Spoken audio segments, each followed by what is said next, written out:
Welcome to Calgary Graveyard. Today we're visiting 4 local cemeteries to remember and celebrate 6 remarkable people who are gone but not forgotten. In today's Southern Alberta tour, we'll visit athletes, celebrities, and of course cowboys. I'd be grateful if you join me.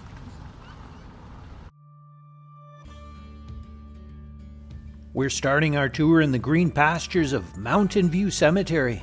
In the Everlasting Life section, we find the final resting place of Rhonda Sing. Rhonda was a professional wrestler known as Beef, Bertha Faye, and Monster Ripper. She became the first Calgary-born person to be a successful wrestler in Japan. She won the World Single Championship there. Rhonda later performed in Calgary's Stampede Wrestling in the 1980s, where she was their first women's champion. In 1995, she joined the World Wrestling Federation and held the title of Women's Champion. Rhonda Sing passed away in 2001 from a heart attack. She was 40 years old. Next, we'll visit 3 graves in the historic Union Cemetery. In Section J, we find the final resting place of John Ware. John was born into slavery in the southern U.S. In 1892, he brought 3,000 head of cattle to Alberta. He opened his own ranch and started a family. He built a home overlooking what is now called Ware Creek, named in his honor.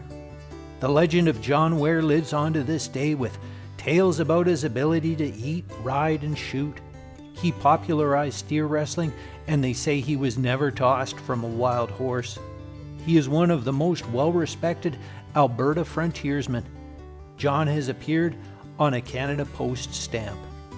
In 1905, John Ware's horse tripped in a badger hole, and he was crushed to death. His funeral is said to be one of the largest in early Calgary. His memorial stone says, "In life beloved, in death lamented."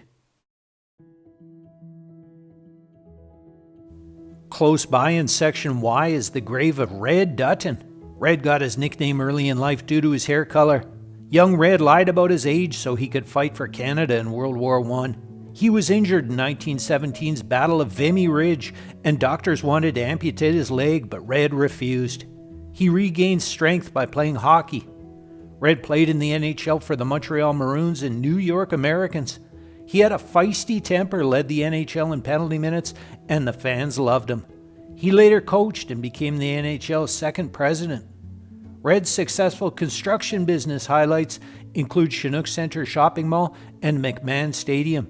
He was owner of the Calgary Stampeders and president of the Calgary Stampede. A member of the Order of Canada, Red was inducted into multiple sports halls of fame.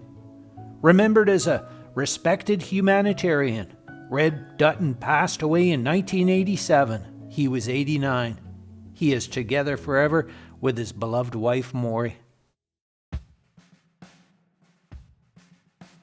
Our last stop in Union Cemetery is in Section L to visit Peter Lougheed. Born in Calgary, Peter played football at the University of Alberta and later the CFL. He practiced law before being elected as leader of the Alberta Progressive Conservative Party.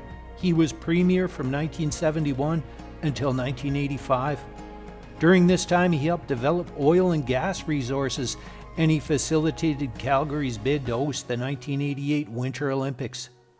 Named as the best Canadian premier by many experts, Peter will always be associated with Alberta's economic growth. Peter Lougheed passed away from natural causes in 2012. He was 84. His body lay in state inside the Alberta Legislature building and then traveled via motorcade from Edmonton to Calgary.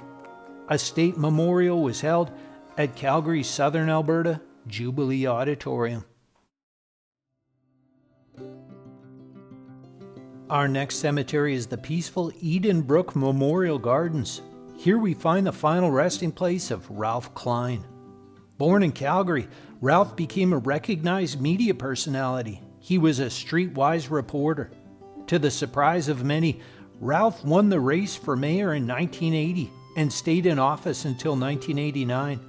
During this time, Calgary's Saddle Dome was constructed, the Sea Train started operation, and the city hosted the Winter Olympics. Ralph then entered provincial politics and served as Premier from 1992 to 2006. His long career as a politician may be remembered for his ability to overcome controversies and scandals. A member of the Order of Canada, Ralph was made an honorary Blackfoot chief, and there is a park named after him in Calgary. Ralph Klein passed away in 2013 due to COPD and dementia. He was 70 years old. His memorial stone says, "He made a difference." Our last stop is an hour north of Calgary, the beautiful Didsbury Cemetery, where we find the grave of Gary Buck. Gary was one of Canadian country music's most accomplished and versatile talents for 45 years. He was Newcomer of the Year in 1963, Top Male Singer and Top Producer in 1975, and Gary was inducted into the Canadian Country Music Hall of Fame in 2001. He started his own publishing firm, which recorded top names in Canadian music. But Gary may be best remembered for his own songs, including dozens of big hits in the 60s, The Weatherman, Break the News to Lisa, and Mr. Brown. His song, Happy to Be Unhappy, hit number 1 on the American country charts in 1963. Yes, I'm happy to be unhappy, and I'm proud to have no pride.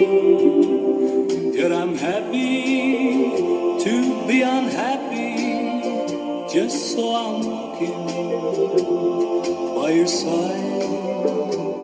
Gary Buck passed away in 2003. He was 64 years old. His headstone says, "Your songs and smile live on, forever loved, forever remembered." We'll conclude our tour back atop Calgary's historic Union Cemetery, a beautiful spot to welcome a cold early spring morning. Please leave a comment if you have a memory of one of the names we visited today. And please check out my other graveyard tours celebrating our dearly departed.